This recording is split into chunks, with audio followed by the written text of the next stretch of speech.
Olá, queridos alunos da Escola Paulo Soares, das turmas do 8º ano A e 8º ano C. Aqui é a professora Yara, da disciplina de Ciências. Hoje eu venho conversar com vocês e trazer esse material para vocês fazerem um estudo em casa, por esse tempo que vocês estão em casa, né, que estamos parados, para que a gente não perca tempo, não é isso? Então, eu trouxe esse material para vocês servirem de base para vocês estudarem. Eu espero que vocês façam com proveito, tá? E o nosso tema, primeiro tema de hoje, dessa primeira aula, é a reprodução dos seres vivos. Então, nós vamos começar a falar sobre a reprodução dos seres vivos, dando o seu conceito, né? Reprodução é a capacidade de constituir descendência portadora de genes dos progenitores, assegurando assim a renovação contínua da espécie e a transmissão da informação genética de geração em geração. A reprodução, ela é um processo importantíssimo, pois sem a reprodução as espécies iriam viver e depois de um tempo iriam morrer e iriam entrar em extinção por não deixar descendentes.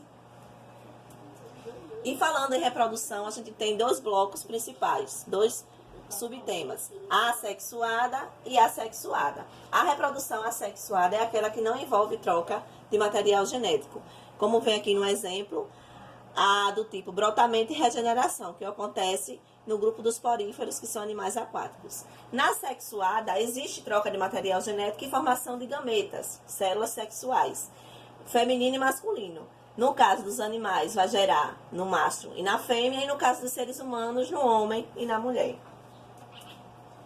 Voltando à reprodução assexuada, aqui tem vários tipos de reprodução, dois tipos de reprodução, que acontece, a brotamento, que acontece nas esponjas e acontece nas leveduras, que é um tipo de bactéria.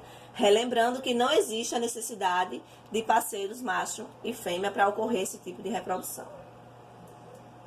Aqui eu estou trazendo novamente a reprodução assexuada do tipo regeneração, no qual os animais vão ter essa capacidade de regeneração quando mutilados, arrancado partes do seu corpo, ele consegue se regenerar. É o caso das planárias, né? Também acontece no grupo dos espongiários, selenterados e dos platelmintos. Aqui está trazendo uma imagem clássica da reprodução sexuada, que é a união do óvulo gameta feminino com o espermatozoide gameta masculino. Aqui está mostrando um exemplo de como ocorre a reprodução sexuada, tanto em animais, em plantas, como seres humanos. Vai acontecer os gametas, masculino, espermatozoide, feminino, óvulo. Quando se juntarem, a união deles vai formar no processo de fecundação, que vai formar o zigoto, que é a célula ovo, que vai sofrer várias divisões celulares até formar um novo ser. Aqui nesse quadro está sendo mostrada as diversidades e estratégias de reprodução sexuada que acontece entre os seres vivos no meio ambiente.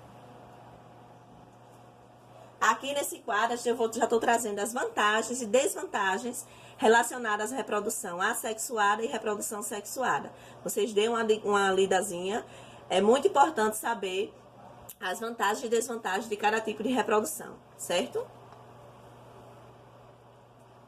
Aqui nesse outro quadro está fazendo a comparação entre reprodução assexuada e sexuada, reforçando que a reprodução assexuada, um só progenitor e também não há formação nem de gametas nem fecundação. Quando na reprodução sexuada existe dois progenitores, com exceção dos hermafroditas, que são animais que têm a capacidade de produzir os dois sexos, tá? E também há formação de gametas que vão se unir no processo de fecundação. Então, agora nós vamos falar um pouquinho sobre a reprodução nas plantas. Na flor, a gente não pode deixar de falar. Reprodução de plantas, primeiro o foco é na flor, porque a flor é o órgão de reprodução nas plantas. Então, a flor ela vai ter várias estruturas, várias partes, e essas partes vão auxiliar no processo de reprodução sexuada nas flores, certo? Temos aqui o androceu e o gineceu, que forma a parte masculina e feminina da flor. Tem a antera, local muito importante, pois é lá que vai ocorrer a produção do grão de pólen, que vai auxiliar nesse processo de reprodução sexuada nas plantas. Não podemos deixar de falar da reprodução, não podemos deixar de falar da polinização quando se fala em reprodução sexuada das plantas, pois é através da polinização que vai haver a transferência por meios naturais, seja eles insetos, aves, vento, que vai ocorrer essa transferência por meios naturais dos grãos de pólen de uma antera, que é o órgão masculino, para o estigma, que é o órgão feminino da flor. E depois que a flor é fecundada, devido a todos esses processos que eu falei anteriormente, nós vamos falar do aparecimento dos frutos, né? A classificação dos frutos. Os frutos, eles são classificados em dois grupos principais, os carnosos e os secos. Os frutos carnosos são aqueles que têm um pericarpo suculento, bem hidratado, né? A parte comestível. E ele é dividido em baga e drupa. A baga são aqueles frutos que contêm várias sementes. E a drupa são aqueles que contêm uma só semente, que na maioria das vezes formam um caroço. E os frutos secos são classificados em deiscentes, aqueles que não se abrem quando maduros, e os deiscentes quando se abrem quando maduros. E aqui eu estou mostrando algumas imagens de frutos tipo carnoso, tipo baga. É o caso do pepino, da melancia, do tomate e da goiaba. Observe que contém várias sementes. E aqui eu estou trazendo o fruto carnoso agora tipo drupa, que são aqueles que têm a semente em uma única unidade, formando um caroço na região central do fruto. É o caso da manga, do abacate, do pêssego e da ameixa. E sem esquecer, nós falamos de frutos e não podemos deixar de falar dos pseudofrutos. O que é isso? São aqueles frutos que não se originam do ovário da flor, e sim de outras partes. Por quê?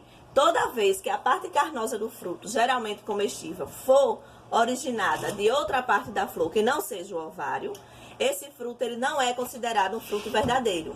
Então, ele é chamado de pseudofruto, que é um fruto falso. Isso acontece com os exemplos que está sendo mostrado aqui: a maçã, o morango e o caju. E aqui, gente, eu estou deixando para vocês algumas sugestões de atividades relacionadas a essa aula de hoje, né? Que vocês vão estudar, vão dar uma lidazinha e vai propor algumas dessas atividades para vocês fazerem em casa.